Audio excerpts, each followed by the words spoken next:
আসসালামু আলাইকুম বন্ধুরা, সবাই কেমন আছেন? আশা করি ভালো আছেন। এই যে আমি যে দৃশ্যটা দেখাতে যাচ্ছি, যে ভিডিওটা, এটা হলো সিলেট বাস টার্মিনালটা আসলে কাজ করাতে অনেক সুন্দর হয়েছে।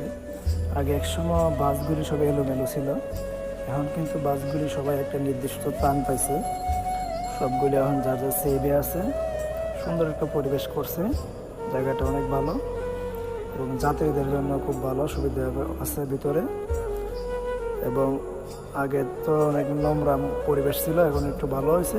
কারণ জায়গাটা দৃশ্যটা অনেক সুন্দর লাগে, জায়গার পরিবেশটাও ভালো করছে, গাড়িটিও একটা সেভে রাখছে। আর আগে তো অনেক চুরবাট করা ছিল, এখন এগুলো একটু কম হয়। চতুর্দিকে সিসি ক্যামেরা ফ্লো আছে। তো যে ওই ভিডিওটা দেখবেন, সবাই লাইক কমেন্ট শেয়ার করবেন, আশা করি সবাই ভালো লাগবে। আর যারা সিলেট আসেন